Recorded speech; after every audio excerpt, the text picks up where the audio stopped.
اعوذ باللہ من الشیطان الرجیم بسم اللہ الرحمن الرحیم لقد من اللہ علی المؤمنین اذ بعث فیہم رسولا من انفسہم یتلو علیہم آیاتہ ویزکیہم ویعلمہم الکتاب والحکمہ وَإِن كَانُوا مِن قَبْلُ لَفِي ضَلَالٍ مُبِينٍ۔ یہ سورہ آل عمران کا 17واں رکوع ہے۔ آیت نمبر 164 میں اللہ تبارک و تعالی کا ارشاد مبارک ہے، در حقیقت اللہ تعالی نے مؤمنوں پر احسان فرمایا جبکہ انہی میں سے ایک رسول بھیجا جو ان کو اللہ کی آیتیں پڑھ کر سناتا ہے اور ان کا تزکیہ کرتا ہے اور ان کو کتاب اور حکمت سکھاتا ہے، اور اس میں شک نہیں کہ یہ لوگ اس سے پہلے کھلی ہوئی گمراہی میں تھے۔ اللہ تعالیٰ کے احسانات میں سے یہ ایک بہت بڑا احسان ہے کہ اللہ تعالیٰ نے انسانوں میں رسول بھیجا تاکہ وہ قول سے بھی بتلائے اور عمل سے بھی کر کے دکھائے اور ان کے اندر رہتے ہوئے ان کی اصلاح کرے۔ اس آیت مبارکہ میں اللہ تبارک و تعالی نے رسول اللہ صلی اللہ علیہ وسلم کی بعثت کے 4 مقاصد ذکر فرمائے: تلاوت کتاب، تعلیم حکمت اور تزکیہ۔ یہ مقاصد نبوت میں سے ہے، اور جو لوگ ان کاموں میں لگے ہوئے ہیں وہ حقیقت میں مقاصد نبوت کی تکمیل کر رہے ہیں۔ اگلی آیات میں مسلمانوں کو تسلی اور منافقوں کی بدحالی کا بیان ہے۔ اولما اصابتکم مصیبۃ قد اصبتم مثلیہا قلتم انا ھذا قل ھو من عند انفسکم ان اللہ علی کل شیء قدیر۔ اور جس وقت تم کو ایسی مصیبت پہنچی جس کی دگنی مصیبت تم پہنچا چکے ہو، تو کیا تم یوں کہتے ہو کہ یہ کہاں سے آئی؟ آپ فرما دیجئے یہ تمہاری طرف سے ہے، بے شک اللہ ہر چیز پر قادر ہے۔ یعنی اس آیت مبارکہ میں فرمایا گیا کہ کیا ہوا اگر احد میں تمہارے 70 افراد شہید ہوئے ہیں تو تم بھی تو بدر میں دشمنوں کے 70 سردار مار چکے ہو اور 70 کو گرفتار اور بہت سو کو زخمی کر چکے ہو، تو پھر اس مصیبت پر اتنی گھبراہٹ کیوں کہ پریشان ہو کر سوال کرتے ہو کہ یہ مصیبت کہاں سے اور کیوں آ گئی؟ گویا مسلمان خواہ کچھ بھی کرے اس پر مصیبت نہیں آنی چاہیے۔ قل ھو من عند انفسکم، فرما دیجئے یہ مصیبت تمہارے ہی طرف سے ہے، تم نے خود اس مصیبت کے اسباب فراہم کیے، اور بے شک اللہ تعالی ہر چیز پر قادر ہے۔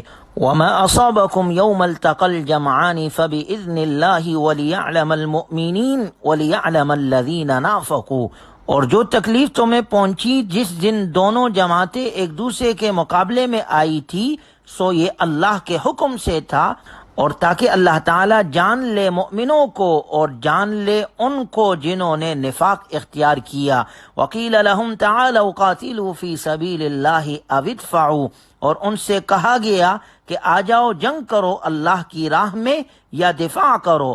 قالوا لو نعلم قتالا لاتبعناکم، وہ کہنے لگے کہ اگر ہم جنگ کرنا جانتے تو ضرور تمہارے ساتھ ہو لیتے۔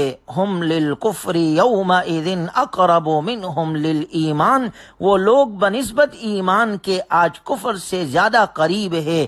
یقولون بافواہہم ما لیس فی قلوبہم، وہ اپنے منہ سے ایسی بات کہتے ہیں جو ان کے دلوں میں نہیں ہے۔ واللہ اعلم بما یکتمون، اور اللہ خوب جاننے والا ہے اس بات کو جسے وہ چھپاتے ہیں۔ الذین قالوا لاخوانہم وقعدوا لو اطاعونا ما قتلوا، جنہوں نے اپنے بھائیوں سے کہا اور خود بیٹھے رہے کہ اگر ہماری بات مانتے تو نہ مارے جاتے۔ قل فادرؤوا عن انفسکم الموت ان کنتم صادقین، آپ فرما دیجئے اگر تم سچ کہتے ہو تو چلو اپنے آپ ہی کو موت سے بچا لو۔ منافق کے نزدیک جان کی قیمت زیادہ ہے، اللہ کی راہ میں جان دینے سے وہ کتراتا ہے۔ مومن کو اللہ کی رضامندی مقصود ہے، وہ اللہ کے لیے جیتا ہے اور اسی کے لیے مرتا ہے۔ اللہ کے لیے لڑنے اور جان دینے سے اسے کوئی چیز نہیں روک سکتی۔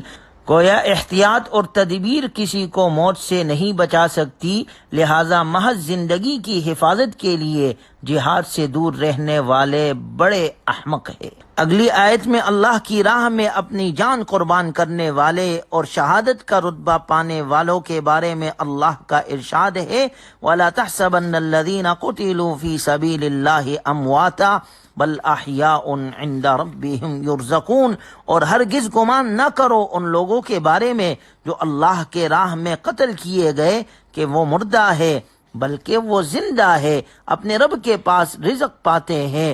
فرحین بما آتاہم اللہ من فضلہ ویستبشرون بالذین لم یلحقوا بهم من خلفهم الا خوف علیہم ولا هم یحزنون، وہ ان نعمتوں پر خوش ہے جو اللہ نے انہیں عطا کی ہے، وہ اپنے پیچھے رہ جانے والے ان مجاہدین کے بارے میں بھی مطمئن ہے جو ابھی تک مقام شہادت پر فائز نہیں ہوئے کہ نہ انہیں ڈر ہوگا اور نہ ہی وہ غمگین ہوں گے۔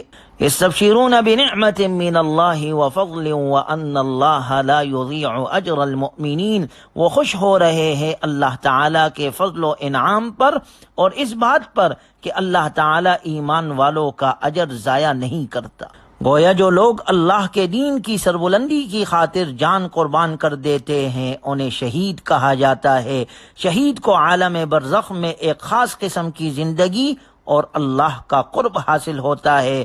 شہادت اعلیٰ ترین مقام ہے، اس مقام کے حصول کی تمنا ہر مسلمان کے دل میں ہونی چاہیے۔ خود رسول اللہ صلی اللہ علیہ وسلم بھی حصول شہادت کی دعا کرتے تھے۔ ہمارے آقا علیہ الصلاۃ والسلام کا فرمان ہے کہ شہادت سے سوائے قرض کے ہر گناہ معاف ہو جاتا ہے۔ سورہ آل عمران کے 18ویں رکوع میں اللہ تبارک و تعالی نے غزوہ حمراء الاسد کا ذکر کیا ہے۔ ابو سفیان اور اس کے ساتھی جب جنگ کے اہداف پوری طرح حاصل کیے بغیر احد سے واپس پلٹے اور مکہ مکرمہ اور مدینہ منورہ کے درمیان مقام روحہ کے مقام تک پہنچے تو انہیں اپنے غلطی کا احساس ہوا کہ نہ تو ہم محمد صلی اللہ علیہ وسلم کو قتل کر سکے اور نہ ہی جنگی قیدی ہمارے ہاتھ آئے۔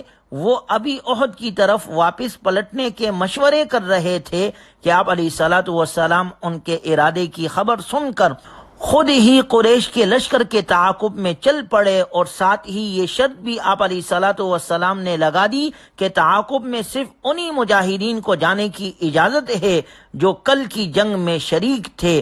زخموں اور تھکاوٹوں سے چور ہونے کے باوجود صحابہ اکرام رضی اللہ عنہم اجمعین نے سپہ سالار اعظم آپ علیہ الصلاۃ والسلام کا ساتھ دیا اور تیزی سے سفر طے کرتے ہوئے مدینہ منورہ سے 8 میل دور حمراء الاسد کے مقام تک جا پہنچے۔ اللہ تعالیٰ نے مشرکین کے دل میں رعب ڈال دیا اور وہ تیزی سے مکہ مکرمہ کے جانب کوچ کر گئے۔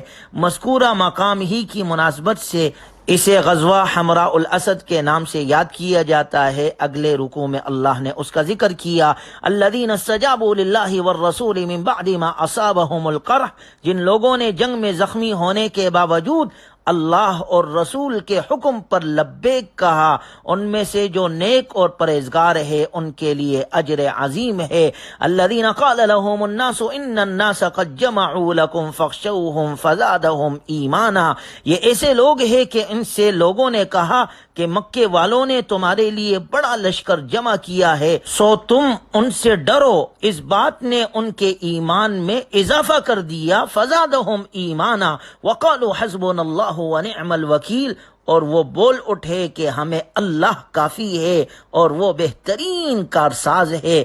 فانقلبوا بنعمت من اللہ وفضل لم یمسسهم سوء واتبعوا رضوان اللہ واللہ ذو فضل عظیم، پھر وہ اللہ کے فضل و انعام کے ساتھ واپس آئے، انہیں کوئی بھی تکلیف نہ پہنچی، وہ اللہ کی مرضی کے تابع رہے اور اللہ بڑے فضل والا ہے۔ انما ذلکم الشیطان یخوف اولیاءہ فلا تخافوهم وخافون ان کنتم مؤمنین، یہ شیطان ہے جو اپنے دوستوں سے ڈراتا ہے، سو تم ان سے نہ ڈرو بلکہ مجھ سے ڈرو اگر تم واقعی ایمان والے ہو۔ گویا کتنا ہی پروپیگنڈا کیوں نہ کیا جائے، سچا مؤمن صرف اللہ سے ڈرتا ہے۔